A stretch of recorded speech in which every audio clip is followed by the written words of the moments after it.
This is Richard Wolff from Democracy at Work, responding to another Ask Prof. Wolff question from our Patreon community.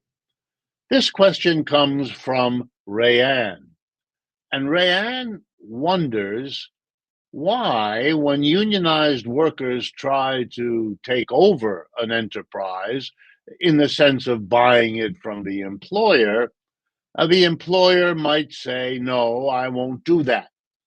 Rayanne wonders whether there's some economic reason for an employer to do that.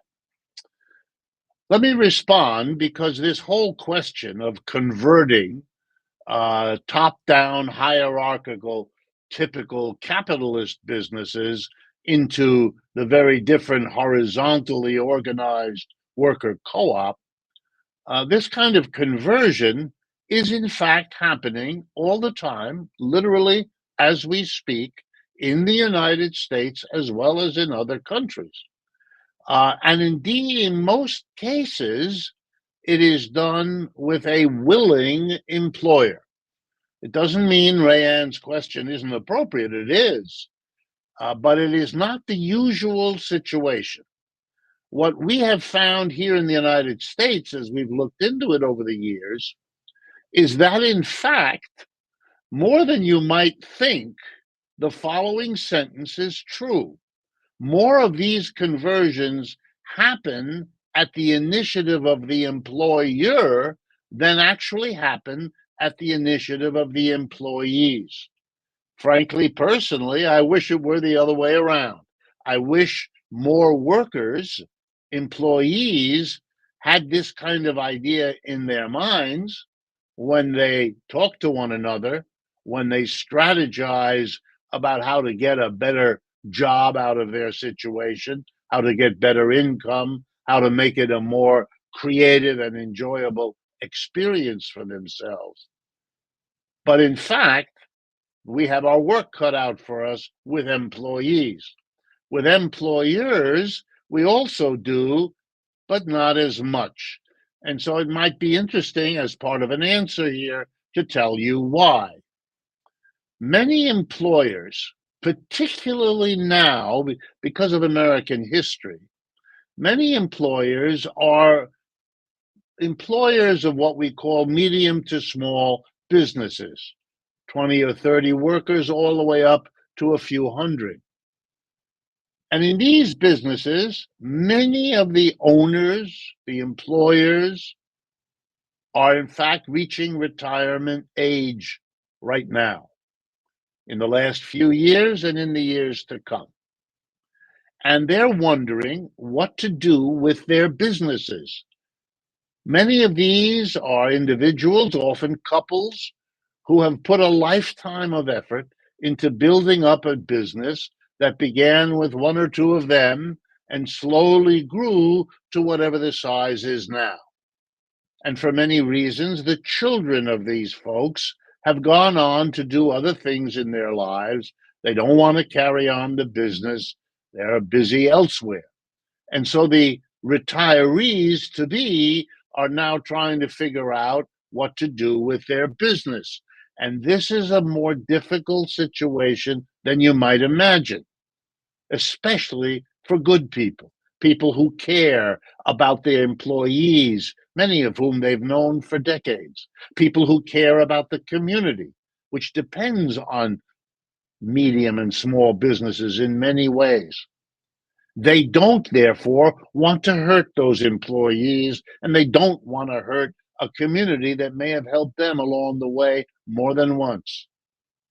So, for example, they don't want to sell the business to some other corporation because they don't know what that corporation will do. Fire a lot of people, move production, make decisions that are not in the interest of the local community.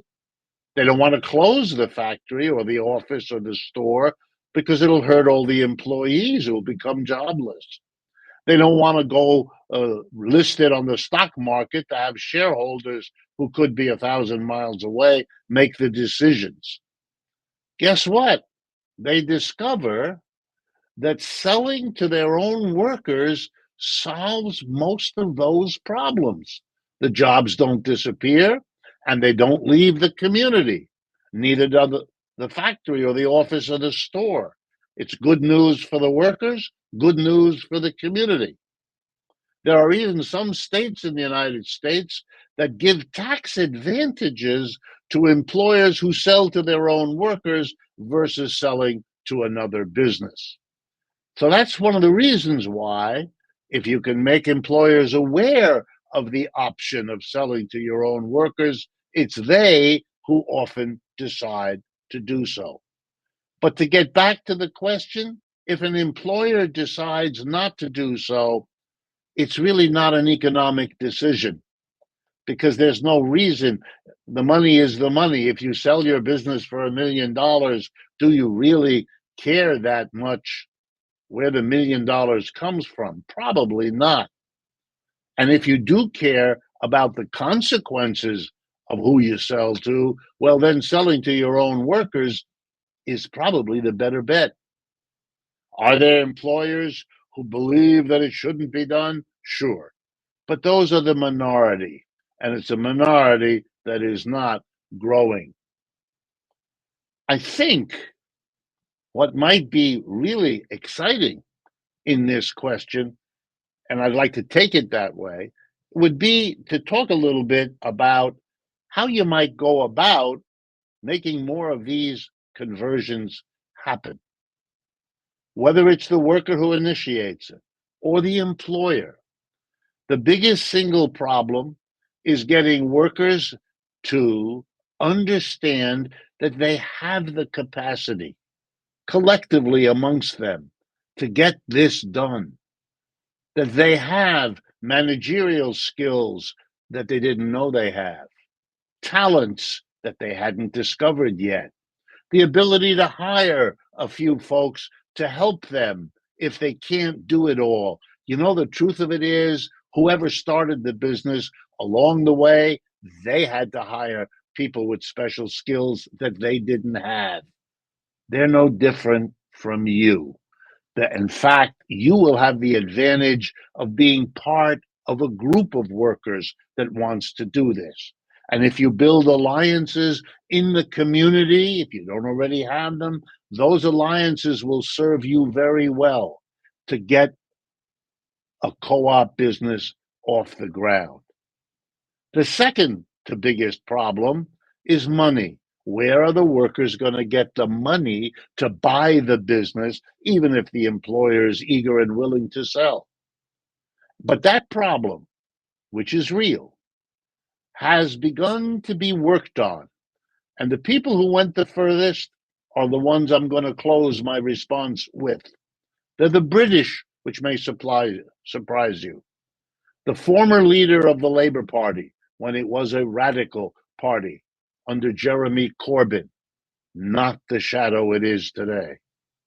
Under Jeremy Corbyn, they made a commitment.